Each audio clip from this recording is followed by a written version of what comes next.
AP staffers, in general, as a general rule, are welcome to link to content from other news organizations for the most part. One thing to keep in mind is that an awful lot of news organizations are actually AP members and customers, and so that's, you know, we're partners in a lot of ways. So that's fine. There are some exceptions, and well, one thing that we always ask people to be very careful of is they need to really think hard about the exact content that they're linking to and make sure that they're not going to end up sharing something that if we were to report it we would discover was not true. I mean, we want to make sure that we're only sharing the truth. But other than that, we generally are okay with reporters sharing content from other news organizations. Now, on election day and election night particularly, we have asked reporters, we've strongly discouraged our reporters from using the social networks to share the race calls of other news organizations. Now, the reason that we've done that is that race calling is something that we take extremely seriously at AP. We do it very, very well. I would say better than any news organization on the planet, and have a record that backs that up. And so we really want to make sure that we don't end up confusing people with a lot of information flying around that is not well attributed or that's confusing. We don't want to essentially give people the impression that the AP is making calls that it isn't making.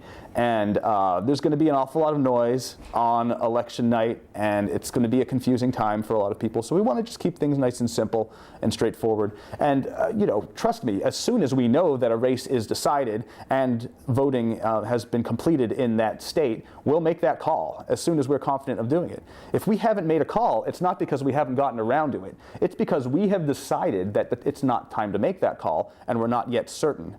And in fact, we may have decided that some of the other calls could be incorrect by other news organizations. Now, that's an operation that I'm not personally involved with, but I'm definitely aware of it, and we all respect the hard work that goes into that and the expertise and the attention to detail involved in calling those races. So we want to make sure that we get it right and that we communicate it well.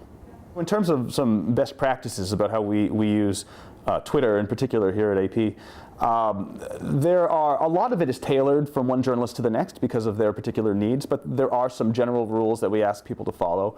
First of all, if anybody is, for example, if anybody is reporting out an exclusive story, we don't want them sharing details of that over social nets before that story has been published.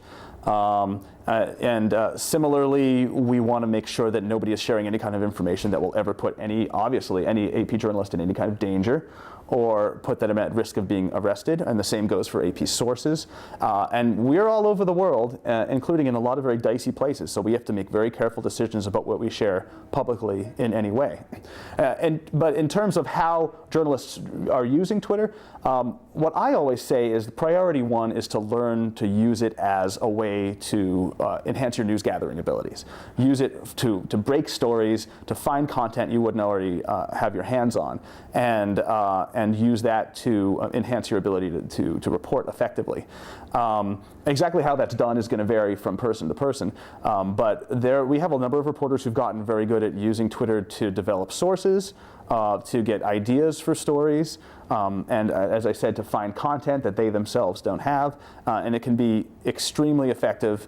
It's especially strong for a lot of beat reporters who can really get their finger on the pulse of all the people who are tweeting about the particular subject area.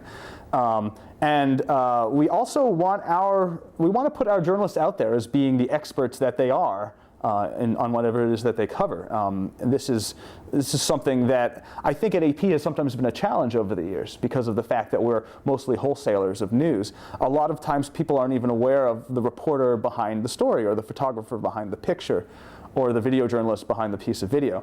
But we're trying to change that a little bit, and we want our people to be known as being the experts that they are, and that in turn can obviously result in stories coming their way and story ideas coming their way. So we want that to happen too. But again, priority one is using social media as a news gathering tool, and also always remembering that it is just that, a tool. It's something that needs to be considered against all of the other reporting tools that are at our disposal, and used smartly and used in the appropriate situations. Well, one way I like to explain it, I think there are some people who have the mistaken impression that you need to use Twitter whenever you're reporting anything, and then there are other people who say you should only use Twitter if absolutely everything else fails. I think those are both fallacies. I think the real way to use Twitter as a reporter is to stop and think whenever you're doing any kind of reporting task and ask yourself, what's the best tool for the job? And if that happens to be Twitter, if it happens to be Facebook, if it happens to be Reddit, or who knows what it might happen to be, then great. If it happens to be, putting on your shoes and going outside and pounding on someone's door, then you should absolutely do that.